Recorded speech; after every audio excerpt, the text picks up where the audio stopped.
Yo creo igual por ahí.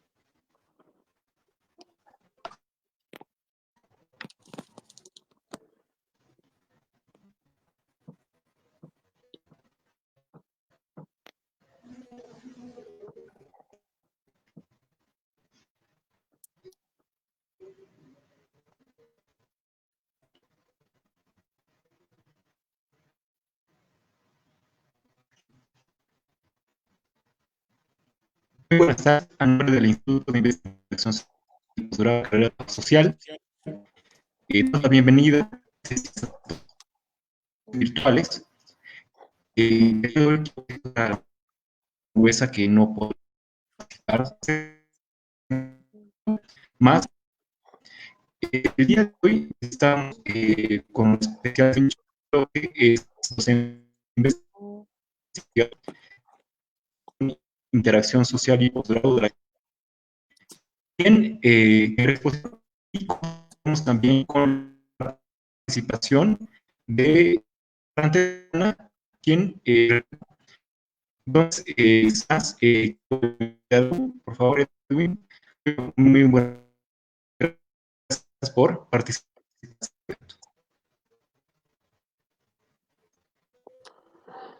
Muy bien, gracias Rolando. Bienvenidas, bienvenidos a todas a este primer conversatorio virtual sobre masculinidades y miradas desde la academia, que es parte del ciclo del Instituto de Investigación, Interacción Social y Posgrado de la carrera de Trabajo Social. Eh, Mi persona está trabajando en el campo de la investigación con el tema de percepciones de universitarios sobre masculinidades, y la idea de estos conversatorios es presentar un avance en esta primera etapa en relación a los resultados y pequeñas reflexiones que ha habido en relación al estudio y a la investigación.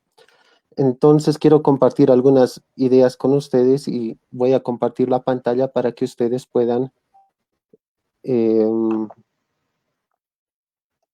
para que ustedes, para que pueda compartir una presentación y de esa manera podamos establecer algunas líneas importantes y reflexiones en relación a estos avances.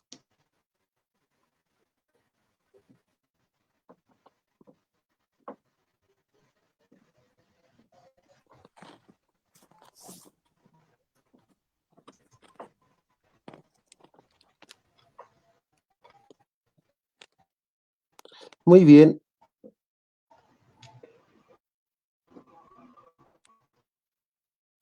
entonces, en esta pequeña presentación le puse un título. Yo actuaba como varón solamente, para partir de estas concepciones y de estas construcciones que tenemos los hombres principalmente, pero también cómo esto es parte de toda una construcción social y cultural, eh, que se produce y reproduce, que se produce y se reproduce a través de instituciones ideológicas. Entonces, ¿cuántos hombres se han preguntado yo actuaba como varón solamente y cómo asumimos a esta actuación de una manera natural? Entonces, en ese sentido, quiero partir con esta idea de la historia universal que se nos ha enseñado como algo incuestionable. Este proceso de personajes que han construido y que han relatado la historia y que forman parte de nuestro pasado, como ustedes pueden ver ahí a Platón, Julio César, Cristóbal Colón, Newton, Napoleón, Sigmund Freud y algunos, digamos, de los muchos que se nos ha enseñado en el marco de esta historia universal incuestionable, donde el hombre aparece como una figura central, pero que también nos señala un aspecto bien importante, donde decía Gerda Lerner que esta historia universal, tal como se la conoce y como se la relata, responde a ciertos registros señalados del pasado que ha sido escrito también por hombres. Y en ese sentido hay también otra historia que no, es decir, que no se contó completamente y que ha sido excluida de este proceso, de esta historia universal, como es en el caso de las mujeres principalmente. Y evidentemente las mujeres son las agentes históricas que han formado parte del desarrollo de la organización social y que dentro de este proceso de historia universal, entre comillas, no aparecen como personajes. en ese sentido ya nos llama la atención de cómo se ha narrado la historia y de cómo hay una historia no registrada, por así decirlo, y donde Bourdieu ya nos dice atención. Bourdieu nos dice, debemos reinsertarnos en la historia para nuevamente reflexionar sobre estos procesos y considerar a que las mujeres también han sido parte de toda esta construcción del desarrollo mismo de las sociedades y que hablar de sus procesos y de sus historias, de sus aportes, son un aspecto principal y primordial actualmente, ¿no? Entonces, aquí ya surge un tema de lo incuestionable de la sociedad, es decir, de un tema natural. ¿Será que los hombres realmente han jugado este papel protagónico dentro de la construcción de las sociedades? ¿Qué pasa con el tema de la desigualdad que acontece históricamente, donde se considera, digamos, al hombre el sexo fuerte y a la mujer el sexo débil? Es decir, ahí hay cuestiones de reflexión para empezar a debatir sobre lo que parece incuestionable y que más bien responde a una especie arbitraria, a un orden social impuesta y que se ha tejido a través de narrativas y de mecanismos de fuerza, como decía Bourdieu, a través de la familia, de la religión, de la misma iglesia como una institución que ha producido y ha reproducido ciertas narrativas que consideran al hombre como un sujeto privilegiado, que está en un espacio de poder, de dominación y que se construye en esa relación como algo natural. Y eso lleva también a pensar que no se cuestiona mucho este tema de cómo actuamos los hombres o de pensarnos y de remirarnos como sujetos que nos construimos en esta categoría del género que han señalado varias autoras en el tema del debate de la igualdad entre los sexos.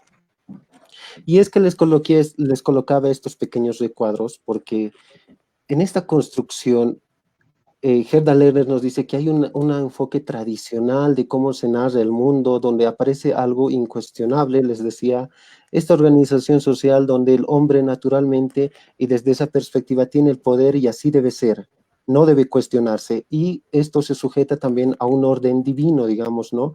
De Dios, donde el hombre tiene cierto protagonismo, ciertos mandatos y estereotipos como jefe de hogar y que excluyen también eh, a las mujeres en ese sentido y que reproduce toda una máquina simbólica e incluso pedagógica que les voy a señalar en otra presentación.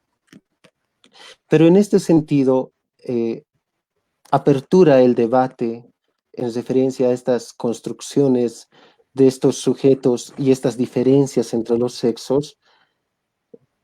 En la etapa moderna, por así decirlo, la obra del discurso sobre el fundamento y la desigualdad entre hombres del filósofo ruso, una persona muy importante por sus aportes en el campo de la filosofía, y en este texto señala algo muy importante, que él hace una clasificación de este proceso de la desigualdad y de su origen desde un punto de vista natural y físico, pero también lo señala desde un aspecto moral y político. El tema de debate que apertura esta obra y por el cual Rousseau es considerado como el fundador del patriarcado, uno de los fundadores del patriarcado moderno, es que su obra, como diría Rosa Cobo, naufraga y no presenta datos en relación a esta desigualdad de las mujeres y específicamente en la desigualdad del sexo que se va tejiendo en la sociedad y en la cultura.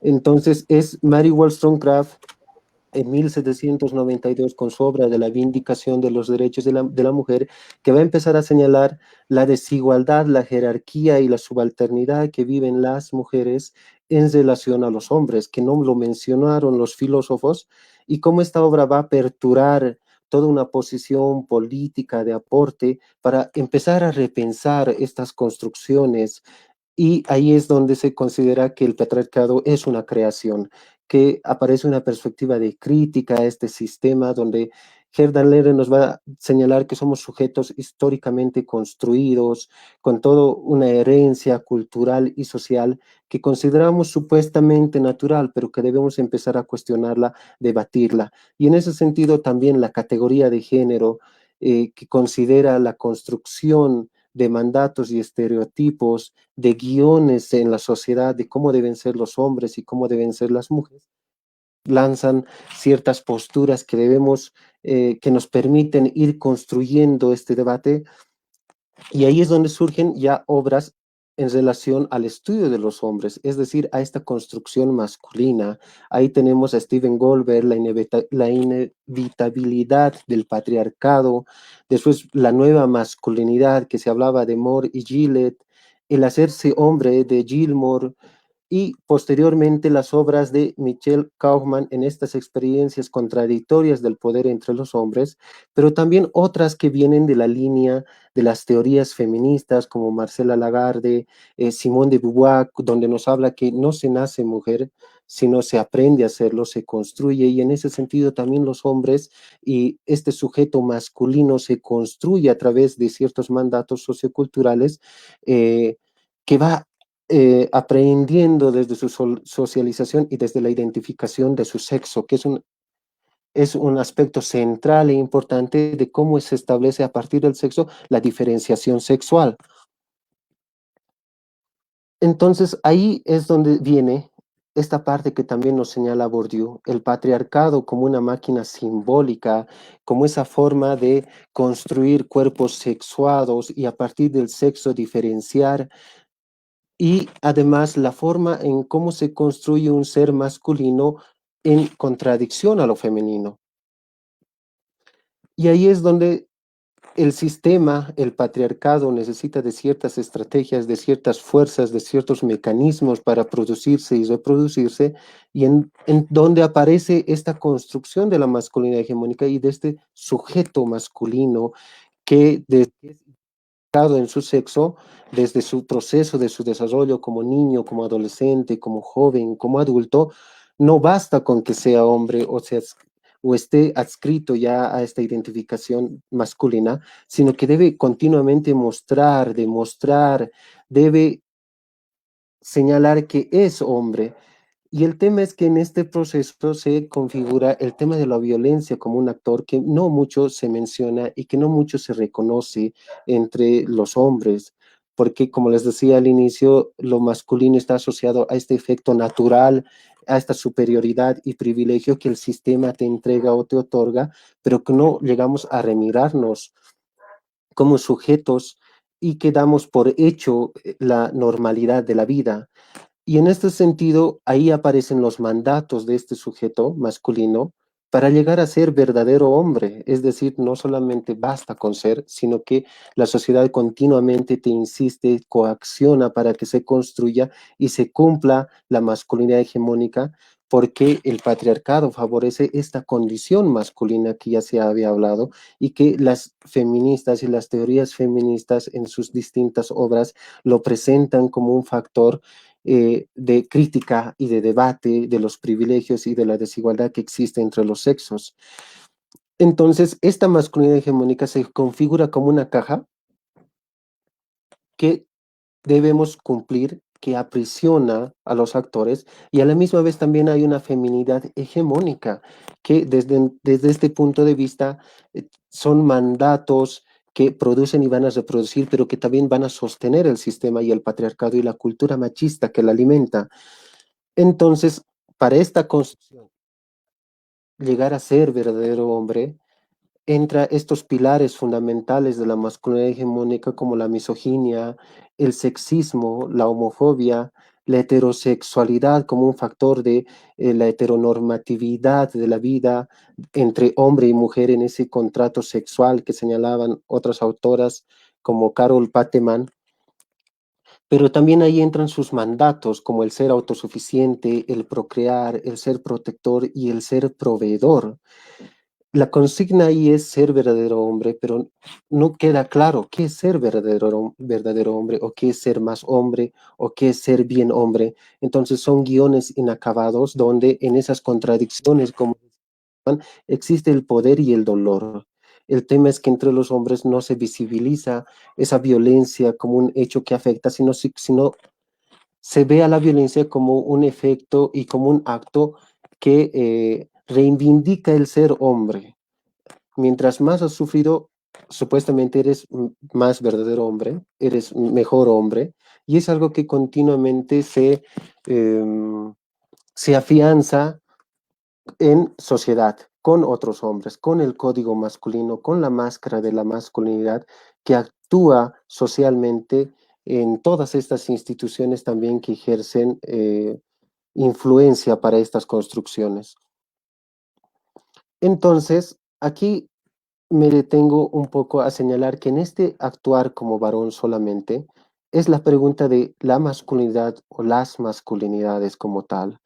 Y esto lleva a que tenemos que repensar en un sujeto, a abordar estos temas, a identificar los aportes feministas que han sido los que han hablado en esta crítica de los privilegios y de la supremacía que tienen los varones, en ese ejercicio de poder, de dominación, que subalterniza al otro sexo, como son las mujeres. Y en este caso, el tema de masculinidades también apertura unas ciertas reflexiones. A veces está relacionado a que, por ejemplo, masculinidad es solo un tema de hombres, es decir, solo porque un hombre habla puede hablar de masculinidades y eso es algo que también hay que trabajarlo, sino que implica de generar ciertas alianzas y ciertas reflexiones y críticas con un sujeto que es privilegiado y que tiene las condiciones del sistema patriarcal del cual todas y todos estamos inmersos. De las cosas, es un orden establecido que se produce y se reproduce, donde llega a, como les decía, a generar condiciones favorables para un determinado sexo y a desfavorecer al otro. Y en este aspecto de las masculinidades también, hay que generar esa reflexión en relación a la categoría de género, porque en los últimos tiempos se ha visibilizado que el género ha estado relacionado a lo femenino, cuando esta construcción también tiene que ver con los hombres. Entonces es como si hubiéramos tenido una lectura a medias, es como si no se quisiera hablar de quienes se favorecen por todas estas condiciones y por todas estas situaciones que permiten, entre comillas, un desarrollo, aunque tenemos que cumplir con los mandatos constantemente porque si no nos constituimos como sujetos de sospecha, hay que reafirmar y constantemente volver a reafirmar la masculinidad y la hegemonía como tal.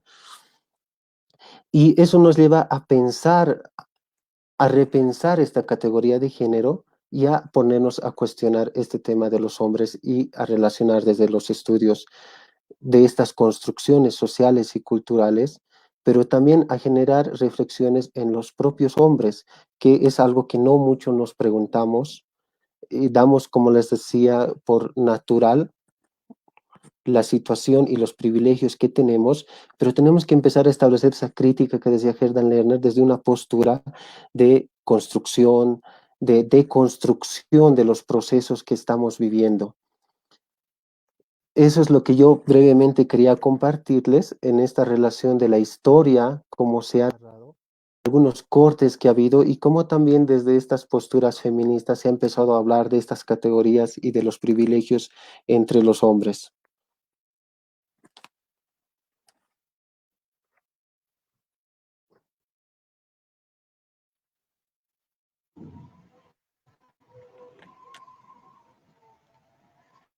Bueno, muchas gracias, Edwin. Esta exposición muy interesante, esta desarrollando esta gestión. Seguramente esperamos que también las personas que están siguiendo esta transmisión, si hay alguna pregunta, pueden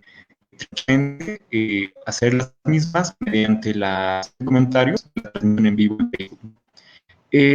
Algo que tal vez sería interesante que puedas comentarnos, Edwin, es cómo entiendes tú que la problemática de las masculinidades actualmente es percibida en diferentes estudios, pensando un poco en el general que tú estás trabajando esta gestión con estudiantes universitarios, ¿no?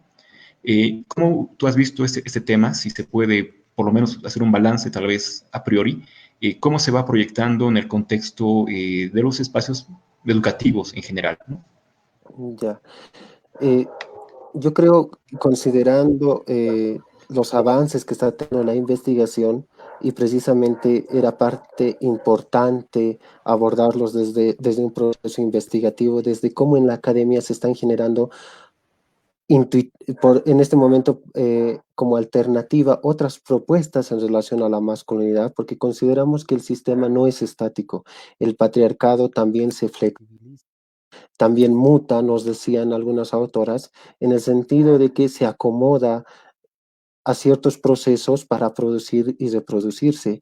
Y en el caso de la academia, por eso es que se elegía este espacio para el estudio y para la investigación, nos interesa identificar esos procesos, tal vez que se están nuevamente interiorizando a través de estas percepciones y de estas construcciones de estudiantes universitarios, pero que tal vez sin duda pueden generar ciertas alternativas por la condición de formación que ellas y ellos tienen, y como les decía, no es un tema solo de hombres, de que solo se puede preguntar de hombres o que solo los hombres pueden hablar de masculinidades, sino que también este es un proceso que implica a todos y a todas, porque cuando estamos hablando de la deconstrucción del sistema, estamos hablando de transformaciones, es un proceso que también involucra a todas y a todos en este sentido de los mandatos y los estereotipos que hay que cumplir y que se preservan a través de estas percepciones de la interiorización objetiva y subjetiva que estamos haciendo de nuestra vida cotidiana.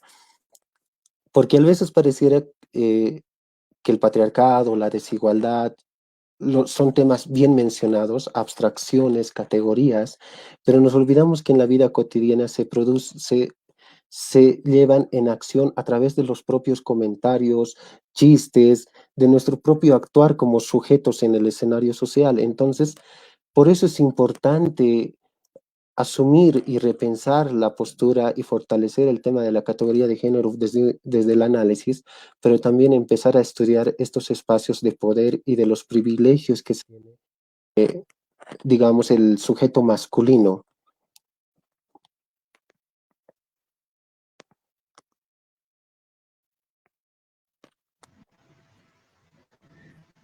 Creo que, bueno, al igual que muchas de las personas que están siguiendo esta transmisión, seguramente estamos muy interesados en esta investigación. Seguramente va a ser una investigación que va a dar interesantes evidencias sobre esta problemática. Pero creo que siempre cuando hablamos, por lo menos desde el campo de la investigación, eh, pensamos en nuestros investigadores, nuestras investigadoras, fuera un poco del enfoque de la propuesta investigativa, un poco las razones por las que te motivan a investigar esta problemática. En tu caso, Edwin, ¿cuáles las razones por las que eh, te dedicas a investigar? Tienes esta línea de investigación ya un tiempo. ¿Cuáles son esas motivaciones que te hacen ser un investigador de esta temática? Ahí considero un aspecto bien fundamental en el campo de la investigación y de quienes estamos formándonos como investigadores, que es el tema de la militancia. Actualmente, si vemos por Facebook y varios eventos, se está hablando, hay un boom de varios eventos en referencia a las masculinidades y a las nuevas masculinidades, pero eso debe hacernos pensar lo siguiente, que a veces estas temáticas se están colocando como un cierto eslogan, por así decirlo. No creo personalmente en las nuevas masculinidades, porque bebemos y respiramos el sistema y la cultura machista. Es evidente que tiene esos mecanismos, como les decía, desde la familia, la religión, los medios de comunicación, la iglesia, que construye un sujeto que goce los privilegios y la supremacía. Y aquí entra un factor muy importante en el tema del reconocimiento. Eh, Gerda Lerner decía que tenemos que ir repensando estos procesos históricos, pero empezar a asumir ciertos procesos de concientización. Marcela Lagarde decía que no se piensa mucho sobre la identidad de género masculina, entonces eso también nos invita a empezar a reflexionar sobre este proceso, sobre el sujeto masculino, pero también Bourdieu nos señalaba que hay que salirse del círculo, es decir, con todos estos procesos de concientización, de reflexión, tratar de salir del mismo círculo para establecer otros procesos, tal vez distintos, en un proceso que va a ser continuo. No significa que el tema de masculinidades pasa por un taller, pasa por un, digamos, un seminario, ¿no? Y ahí es donde se denomina la nueva masculinidad, que no la creo personalmente, pero sino que implica un proceso continuo de militancia, de, de, en el caso de los hombres, de dejar el poder, si se entiende en ese sentido, de ya no seguir esos mandamientos que también hacen presión durante el proceso y el desarrollo de nuestra vida, que se llega en esas contradicciones de poder y dolor, porque también, si bien a los que siguen este modelo son privilegiados y les va bien, pero es un guión inacabado. Es una forma de cómo no vas a cumplir algo y también te frustra. Reafirmas algo que es una imposición y que no llega a una autorrealización personal. Y en ese sentido, ante el tema de la militancia, de los procesos de investigación que se llevan adelante, porque solo a través de ello podemos generar transformación, podemos generar cierta conciencia, pero que parta del investigador, ¿no? Es decir, que nos sentamos indignados por la desigualdad que se vive, por los casos de violencia que suceden actualmente, por la cuarentena y la pandemia en la cual estamos, porque solo de esa manera vamos a generar en ese hecho identificatorio ciertos cambios reales para la vida de las personas y también de los hombres que a veces damos por hecho que no nos corresponde y no nos toca, digamos, ciertas cosas. Es muy interesante. Y bueno, agradecer a las personas que nos están siguiendo por Facebook, suscripción. Y justamente tenemos una pregunta, Edu, si luego que puedas tomar nota. Es Emilia Lin. Vamos a compartir la pregunta. Dice, ¿cuáles son los principales privilegios masculinos que se deben abordar en una primera instancia de reflexión? ¿Cuáles son las medidas o acciones que pueden materializar ese cambio de concepción de las masculinidades? Muchas gracias, Emilia, por su pregunta. Muy Vamos, bien, Edwin. Gracias. gracias por la pregunta. Hablamos de las reflexiones a abordar y por otra parte de las medidas y acciones.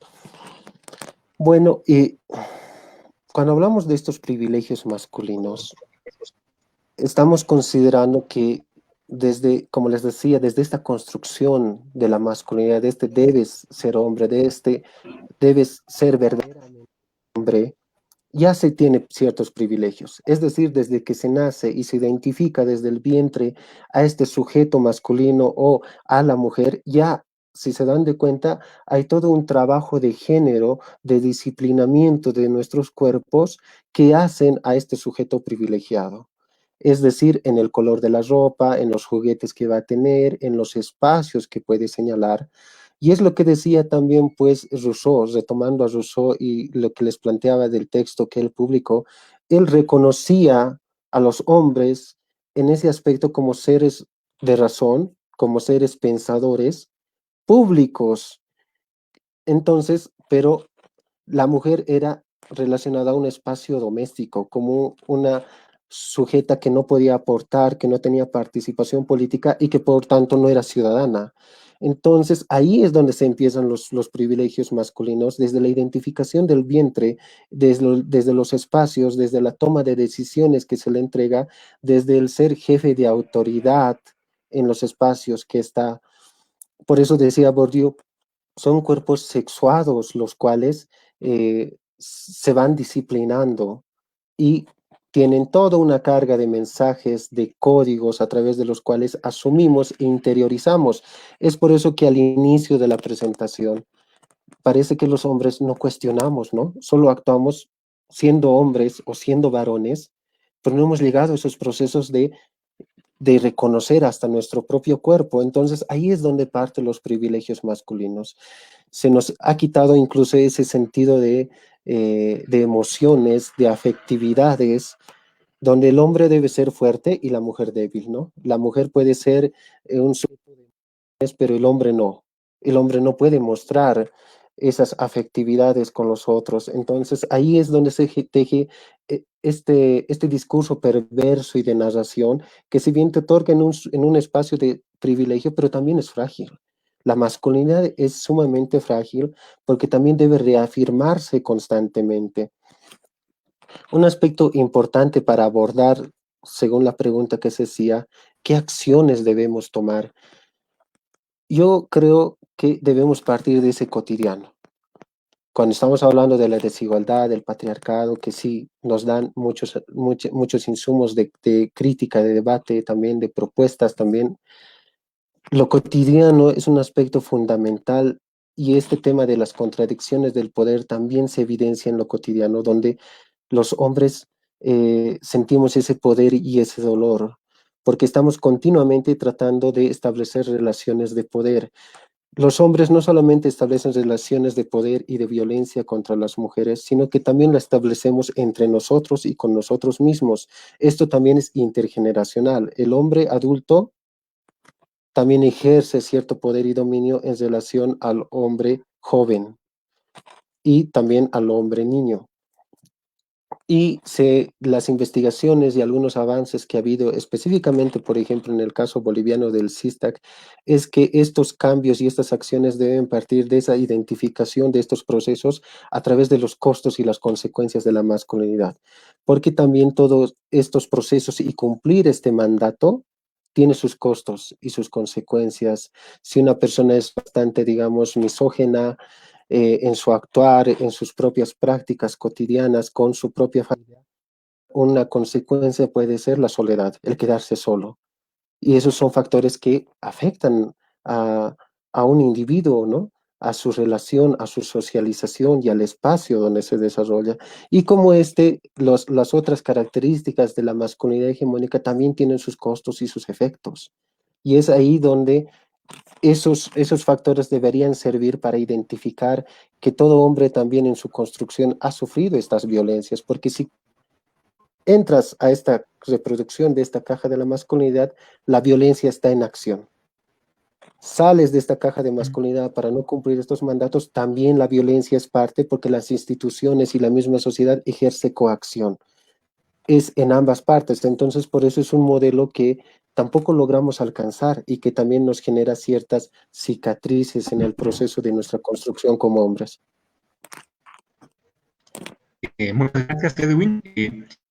Ahora sí, damos paso a César Antesana, del colectivo Almatroste, quien también nos dará sus criterios sobre esta exposición. Muchas gracias, César, por participar de este punto.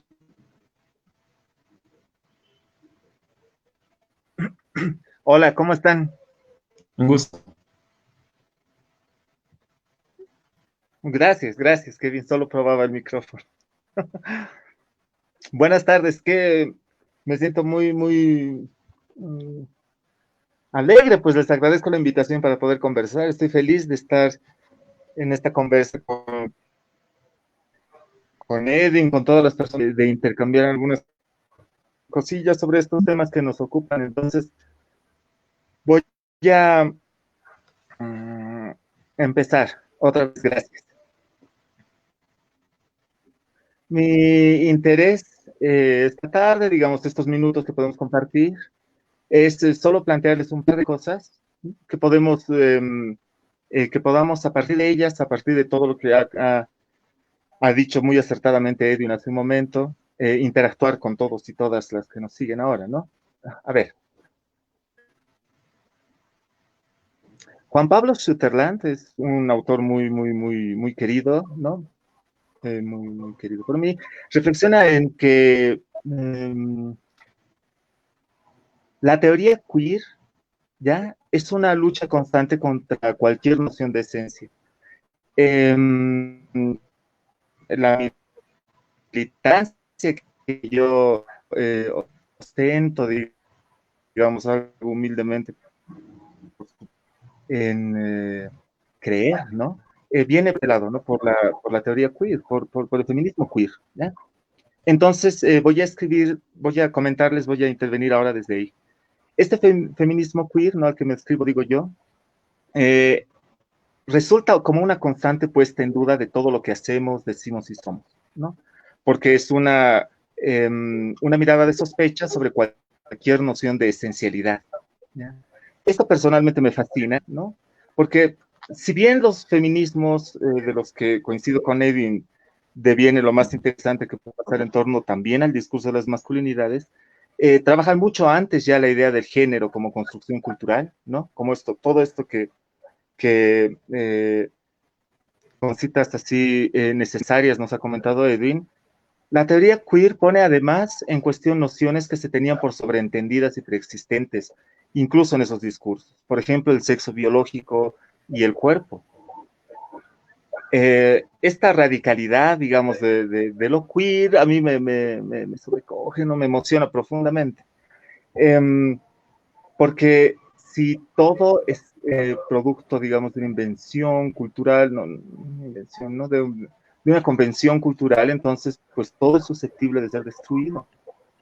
El cuerpo deja de ser, desde esta perspectiva, el último reducto de resistencia y la noción de diferencia que garantizaba una acción concreta en sentido político, incluso desde los feminismos. Esto es por lo menos un abismo, ¿no? A mi entender. La idea más o menos es la siguiente, ¿no? Lenguaje, ¿no? Como fenómeno cultural, nombra todos los elementos de la realidad. Y al hacerlo, instaura la realidad, la construye, la delimita, la proyecta, pero también, y creo yo sobre todo, la limita. Entonces, todo lo que conocemos, ¿no? Cómo lo hacemos, ¿no? Dios, genitales, mujer, estrellas, niño, todo resulta una convención. Y si es una convención, un invento, producto cultural que produce cultura a la vez, qué sé yo, lo que sea, todo puede ser susceptible de transformarse, de reinventarse y puede deshacerse y de todo se puede dudar, podemos volver a construir, reconstruir un mundo nuevo, etcétera, ¿no? Todo esto, lo que acabo de decir ahorita, ¿no? Lo venimos repitiendo cada cierto tiempo para darnos impulso, ¿no? Y no caer en el derrotismo. Y ahí está todo bien, ¿ya?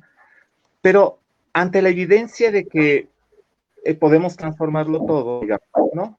A partir de la teoría, qué sé yo, ¿no? Feminismos, feminismo queer, esto que acabo de comentar, creo que debemos hacernos una pregunta, ¿no? ¿Por qué pareciera que no podemos hacerlo?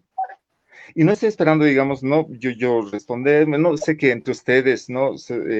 Hay gente que conoce el tema ahora, así que no voy a tratar de contestar con novedades, pero no creo por ello en las soluciones fáciles ni en los cinismos tampoco, ¿no? Que afirman que no, esto no va a cambiar nunca y qué sé yo.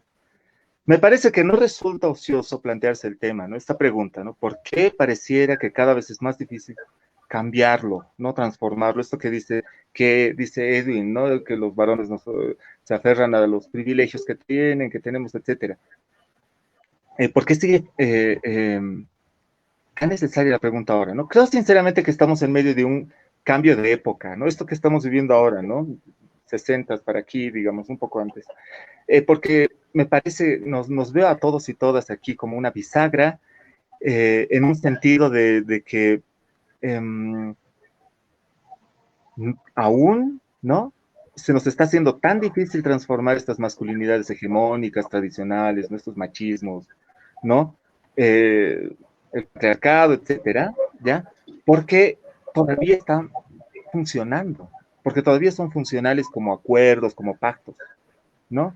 Y esto a veces no queremos verlo, ¿no? Porque tanto el derrotismo, que es así totalmente nocivo, creo que también el optimismo es igual de pernicioso, ¿no? Es decir, que igual de inútil, digamos.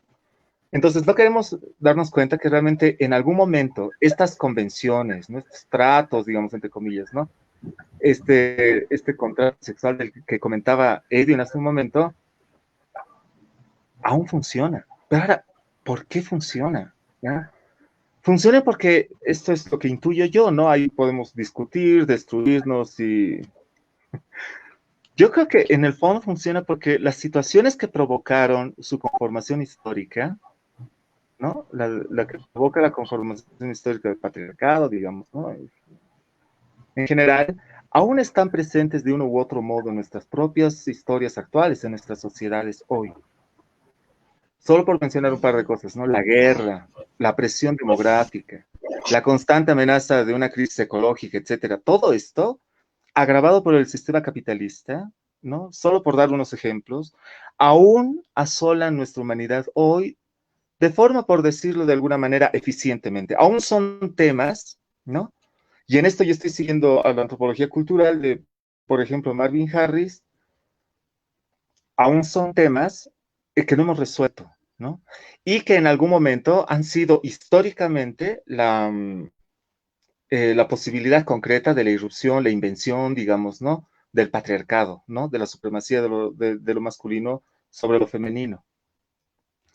Aún existen condiciones materiales, digo, estructurales, ¿no? Que sostienen los machismos, las masculinidades hegemónicas, todas estas cosas que hoy estamos criticando en esta conversa, que a la vez generan, construyen ciertas subjetividades hegemónicas, no solo en varones, ¿no? Esto ya es una obviedad, ¿no? También lo ha mencionado Edwin, ¿no?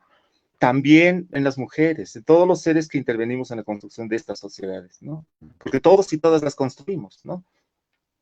A veces negamos estas complejidades, ¿no? En afán político, que yo entiendo y que es comprensible, por supuesto, cuando planeamos el escenario en blanco y negro. Esto es una simplificación, ¿no? Cuando decimos esto es bueno, esto es malo, estos son malos, estas son buenas, ¿no? Aquí hay víctimas y victimarios. Esto nos impide ver algunos grises indispensables, ¿no? Sobre todo para pensar la pregunta, ¿no? De por qué siguen funcionando estas formas de relacionarnos entre las personas. Pero no me malinterpreten, por favor, amigas, amigos, amigues.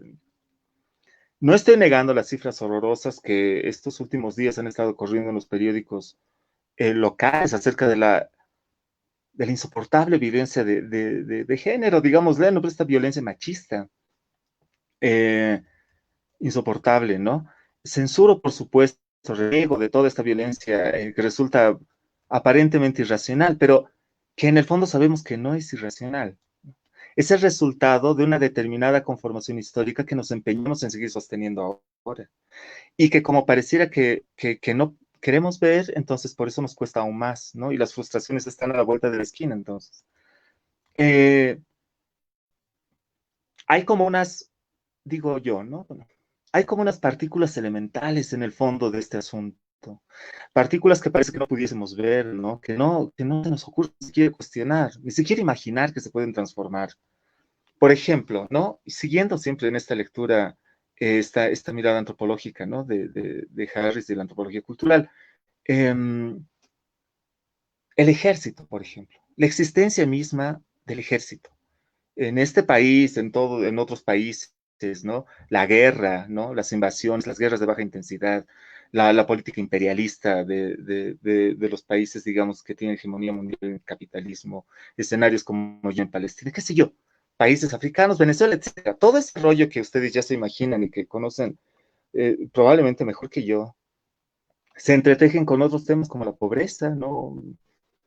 Capitalismo duro, digamos, ¿no? El neoliberalismo, lo que pende como una espada de Damocles sobre nuestras cabezas hoy, hoy mismo, ¿no?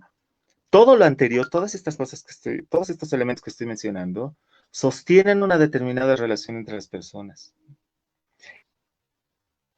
Entre personas socializadas mujeres y personas socializadas varones y todos y todas y todas. Y entonces tenemos ahí el verdadero lío. ¿Cómo podemos, digamos, yo digo, ¿no? Yo me pregunto, ¿no? Y por favor, créame que es honesta mi pregunta, ¿cómo podemos transformar las estructuras que no nos dejan cambiar las subjetividades? Es decir, mucho de muchos feminismos, ¿no? Pues, definitivamente es nuestra tradición libertaria, ¿no? Y me adscribo a ella profundamente. Pero muchos de algunos feminismos, ¿no? Y gran parte de los discursos de las masculinidades se han venido, digamos, casi enfocando de manera muy sesgada sobre la transformación de las subjetividades, ¿no? Cuando en realidad esas subjetividades en algún momento están pues sostenidas por un monstruo, una monstruosa estructura, que pues no, las subjetividades no cambiarían si esa estructura no cambiara. Eso es más o menos lo que yo creo personalmente, ¿no? La pregunta se hace al revés aquí, ¿no? Planteamos un cambio de actitud de las personas cuando ni siquiera nos detenemos a pensar en cuáles son esas estructuras que están sosteniendo a las personas. Por eso ahí, todo el discurso que ha planteado Edwin hace un momento en la primera intervención que él hizo, la primera parte, parece absolutamente valiosa, ¿no? Como discursos como los de Rousseau y otros sujetos muy, muy inteligentes en su momento, capaces, por supuesto, lo único que hacen es refrendar un estado de cosas que ya está dado por una determinada estructura, que es esta estructura patriarcal, que más o menos podemos, digamos, rastrear, husmear en el tiempo y en la historia, porque si no creemos que eso es posible, pues no sé, esta charla no tendría sentido, pero a lo que voy es que no quiero que piensen que las estructuras, solo estoy hablando de relaciones, digamos, económicas, ¿no? De este tipo, ¿no? Estoy hablando que también, y este es un tema que Edwin ha mencionado y que él conoce de sobra y del que yo estoy ansioso por seguir escuchando, de su parte, es que espacios, ¿no? Que atañen a la educación en general, por ejemplo, ¿no? Además del ejército que yo he mencionado, que particularmente tengo entre ceja y ceja, digamos, pero además de ello, ¿no? Espacios como el espacio educativo, por ejemplo, en la universidad en la que Edwin tiene tanta experiencia ahora, el actual estado de indefensión de los niños y las niñas, ¿no? En este estado de cuarentena, sabemos las atrocidades que han sucedido. Los trabajos asalariados tan inestables, ¿no? Las relaciones de fuerza en la calle, por ejemplo, los niños y niñas que viven en la calle, no las personas que viven en la calle. La presencia omnipresente del ejército en estos meses, la violencia del racismo, de la pobreza, de todo esto que está a flor de piel en estos días, ¿no? Pues estamos en un rollo muy complicado ahora y que nos permite pensar algunas de estas cosas en relación a nuestros temas, ¿no? Como las masculinidades y este tipo de cosas. Estos son los escenarios que debemos atender también a la par de detenernos a charlar con algún amigo, ¿no? Sobre su papel en la familia y en la partición de las labores del hogar, por ejemplo, ¿no? Yo estoy totalmente de acuerdo con ello, por supuesto, pero enfocarnos exclusivamente en ese tipo de relaciones me parece absolutamente insuficiente. Y entonces aquí voy a parar para poder conversar un poco con todos y todas ustedes. Esto es solo un aperitivo para motivar algún tipo de discusión o charla, qué sé yo, ojalá se pueda. Les agradezco otra vez su atención, amigos, amigas. Bien, no sé si me escuchan. Buenas tardes. ¿Se escucha? Hola, buenas tardes. ¿Se escucha? Bueno, yo quería, en primer lugar, excusarme por no haber ingresado oportunamente a esta transmisión. Sin embargo, problemas técnicos son los que me han impedido hacerlo. Yo tendría que haber moderado este primer conversatorio. Le agradezco a Rolando por haber cubierto este vacío. Y bueno, fundamentalmente agradecerles también la participación de Edwin Choque, que es un investigador joven que está emprendiendo con bastante fuerza en esta línea de investigación que tanto nos interesa desentrañar y en verdad es complejo, ¿no es cierto?, el trama que se está planteando en las condiciones actuales. Con este primer conversatorio sobre masculinidades miradas desde la academia, el instituto da inicio a un ciclo de conversatorios. Ustedes van a tener 4 webinars los días martes y jueves a la misma hora, que el instituto está desarrollando a partir de las investigaciones que están emprendiendo los investigadores del instituto en la gestión 2020. La verdad es que nosotros iniciamos nuestro trabajo en febrero y en marzo, como todo el mundo sabe, fuimos interrumpidos abruptamente por el tema de la pandemia. Sin embargo, debo señalar que la cuarentena no ha paralizado las actividades y el desarrollo de las actividades a los investigadores, ¿no?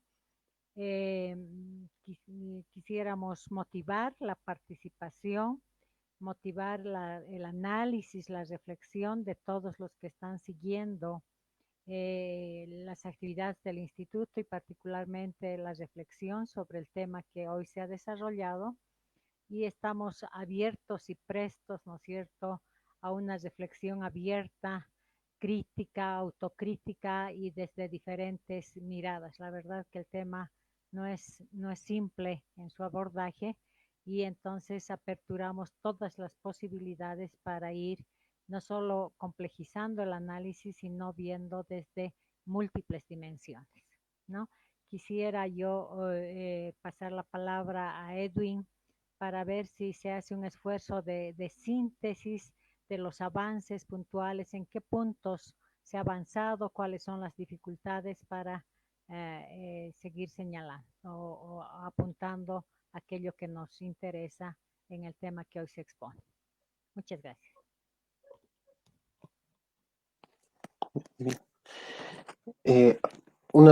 Lo que se ha ido avanzando y fortaleciendo es esta reflexión mediante los textos y los aportes feministas en relación a esta construcción histórica de esta división entre los sexos, entre hombre y mujer, y por una parte se agarra el debate en relación a esta construcción del sujeto masculino. Es en relación a que necesitamos tener un campo de reflexión a través del cual vamos a velar nuestros resultados de la investigación, porque la siguiente etapa es la recolección en el espacio universitario, específicamente en la Facultad de Ciencias Sociales, y estas percepciones de las y los estudiantes en referencia a esta categoría de las masculinidades. En algunas dificultades que se van identificando para el desarrollo de la investigación es actualmente y evidente el proceso de la pandemia, pero sin duda se están estableciendo estrategias alternativas para poder recolectar la información y de esta manera tener un producto igual que aporte en ese sentido y que sea reflexivo y crítico también sobre estas construcciones que todas y todos compartimos.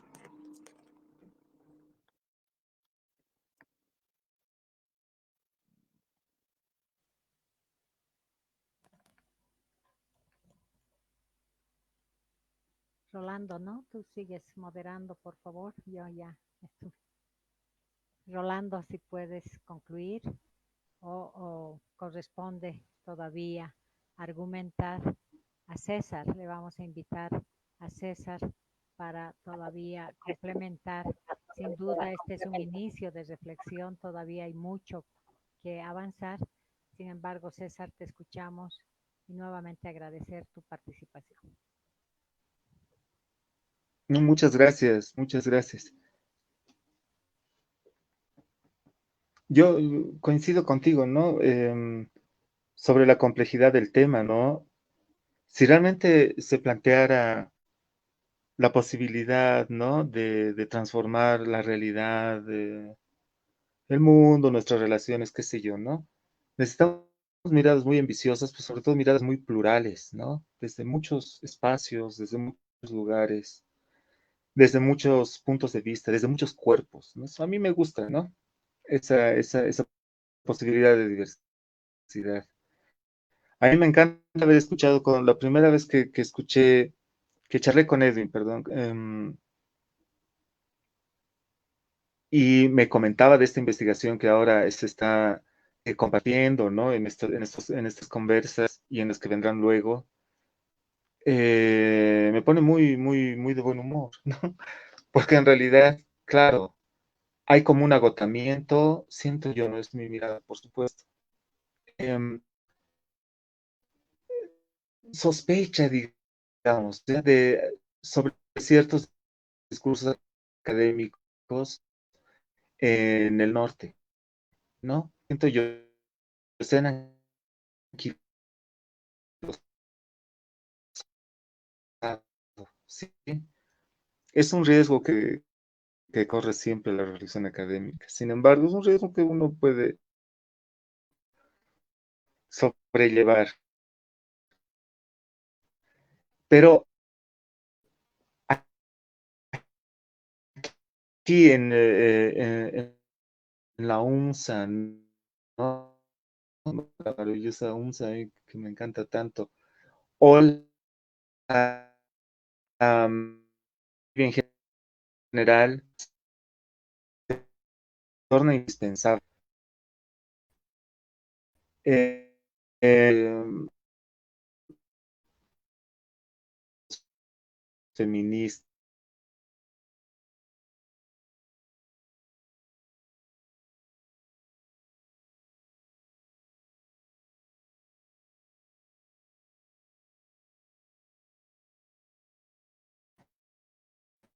Bueno, por seguir a las personas que han sido, además de las personas que nuestra amigo, el Instituto de Investigación, Interacción Social y Posgrado de Carrera de Trabajo, César Antejana, de Colectiva Matroste, por sus acciones y nuestra cosa. Y bueno, como decía, les esperamos el próximo martes con el siguiente conversatorio. Y bueno, por lo pronto la transmisión está disponible para que en algún caso quieran repetirla en nuestra. Muchas gracias, muy buenas tardes.